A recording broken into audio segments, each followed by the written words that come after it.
Good morning. Happy Monday. I hope you guys had a good weekend. So in Gen Chem, we're hitting the road running. We're going to talk about Chapter 7 this week and a little bit of Chapter 8. We are definitely in the home stretch. I think my count says there's about a third of the semester left, which makes sense. We have one exam and a final left. We are definitely making good progress towards the end, which will be exciting. I am looking forward, not looking forward to Christmas break, but I am looking forward to the last part of the semester. I really like this material. So this morning, let's see, what do I have for you? Not a lot, to be honest. As it's the end of the semester, it's really easy to just be like, I can't anymore. I don't want to. So what do we do next? But I think it's important to still be dedicated. The other thing is, as we move forward, it's a good idea to reach back into the past and try to remember what we talked about in for exam 1, because that will be on the final. So if you didn't do well on exam 1 or something else, it might be time to kind of review some of that material and see, like, okay, what does this mean? How does that work? So also, I can see that some of you guys are hopping in. If you have any questions, you can always drop it right in that comment box over there. Otherwise, I'll just kind of chit-chat this morning. Halloween is this weekend. It's kind of fun. My dog dresses up as a bumblebee. She's so cute. Although she's not super happy about it. It's not her favorite. But y'all need to see her. She's super cute today. See? That's Lily. Sorry for the wiggling around, but it's just how it works. She's pretty happy. She just loves that I stay at home. I feel like I say that every week, but it's true every week. Let's see. I feel like there was some other excitement that I was going to tell you. Oh, let's talk about making a study guide, because I think study guides are how we should approach more of our material.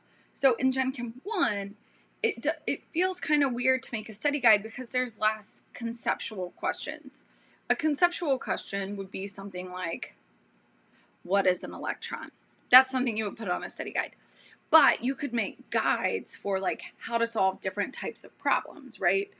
So I think an open notes exam makes it really hard if you're trying to look back through your notes, because then you're trying to flip, where was it? What did we learn in that moment a long time ago? As opposed to, okay, molarity means this, here's how we use it. So I've seen some pretty cool YouTube videos on how to make a study guide. And a lot of them talk about, okay, let's be honest, some of them do a lot to make stuff super pretty, but others talk about how to group topics together. And so the idea would be for exam 3, so our next one is exam 3, we would be able to, that's a lot of noise, group them in sections. So the information from chapter 7 would be on one, maybe 2 pages. Same with chapter 8, same with chapter 9. The idea with a study guide is that you go there first, not your notes. Because I know that the slide deck that I send out has a lot of slides in it. And so the question becomes that's a lot of information, where maybe the alternative would be to just look at that. And don't necessarily put example problems on there, but the information that would help you figure it out. So chapter 7 is about periodic trends. So you might write out the periodic trend, or do a little sketch or do something to give you that information. So chapter 7 would be a good example where you could basically start to set some of that up in such a way that you could manipulate the information. Now, a study guide is not just rewriting the notes. That's where I think we all make mistakes. So I can speak for myself. Sometimes the study guide is that I just take out the empty lines, and that's not, in fact, the point. What you want to do is consolidate your notes. So if you started with 30 pages of notes, hopefully you can get it down to 2-3 tabs. Because the problem is once you make these like massive study guides, so if your study guide is 20 pages, it's still a lot of flipping, or it's kind of hard to manipulate. So what we want in our study guide is the ability to easily find material or find information.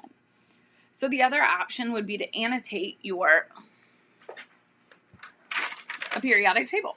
So a lot of times students will write on here like what the periodic trends are, where maybe you could like color code if yours was on white paper. Like, okay, these are the S block elements. I've color coded those, I don't know, purple and pink and yellow and blue.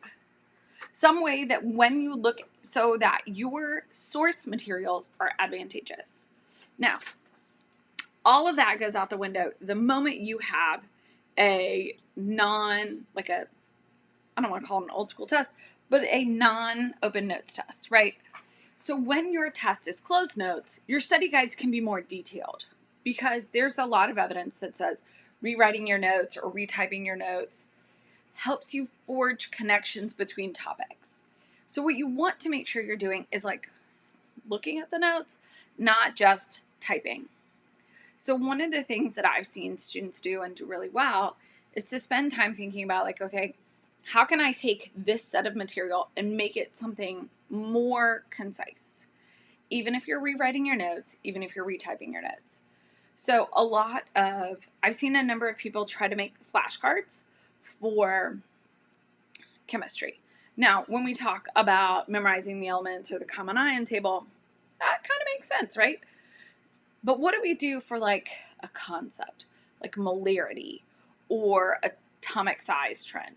So you can make flashcards that way. They just don't necessarily have calculations, but you would only look at the single word on the front, and then you would tell like, what do I do with this information, right? What is the big M? What are the different units? So those are some of the, I don't want to call them necessarily study tips, but the ideas behind how we use the information that we have. So also, if you've got a question, feel free to drop it in the comment box. This morning we are thinking about study guides and how to study in some ways.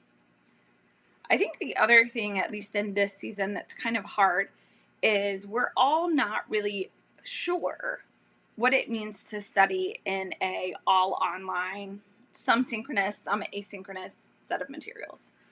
I've been really trying to think about, okay, how can we help you guys? How can I help? So one, if you've developed some super cool study habits, you could drop it in the comment box, or you can drop it in the box below if you're watching this not live. I get notifications about that, and I always check them out. So in that case, that kind of helps us figure it out.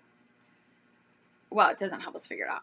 What I'm trying to do is to think about how I can prepare you better for this environment.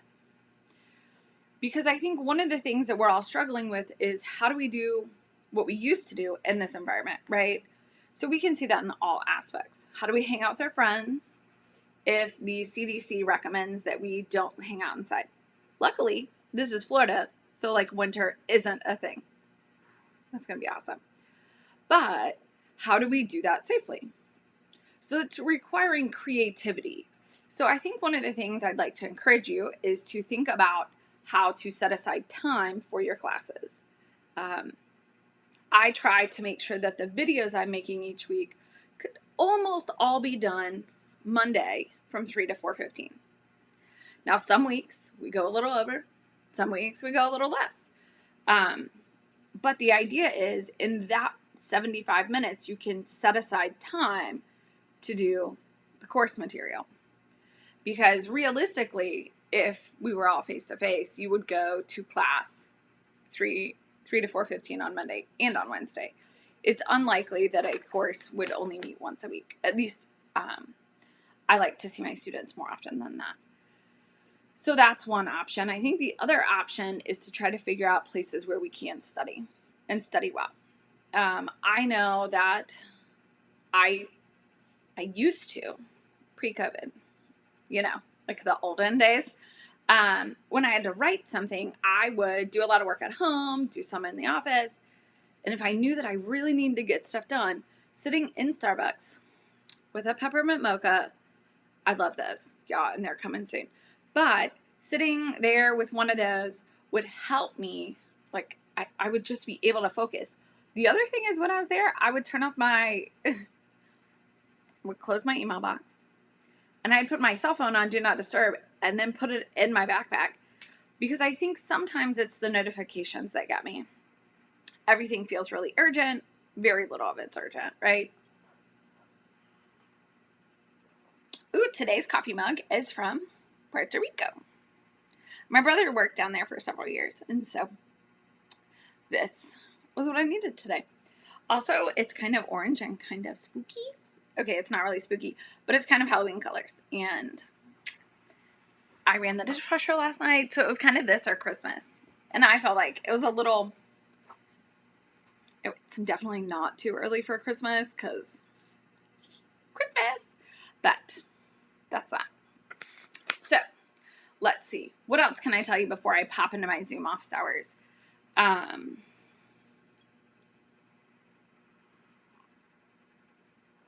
Exams. So what do we do with how do we use our exam score and learn from it?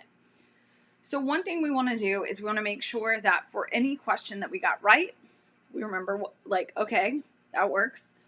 But for any question that we got wrong, we also need to think about how that happens. What I don't mean is like, everybody hates me, that's why I got it wrong. That's not what I mean. What I'm talking about is I messed up the calculation. How can we figure that out? Because it'll probably come up on the final. And so I think that part right there is super complicated. And we want to make sure that we're able to process through that information kind of easily. So one recommendation that I've seen is to go back and rework the exam. I will post a key. And so you can look at okay, on this one, it says to do this. And we do that. So you can look at that information. And so I try to make comments on your short answer work, but a lot of times it's kind of hard. And I know that it requires you to open both documents at the same time. And that's not always super easy with Canvas, because Canvas is annoying, and we know that. So that's one thing I think that we want to try to do.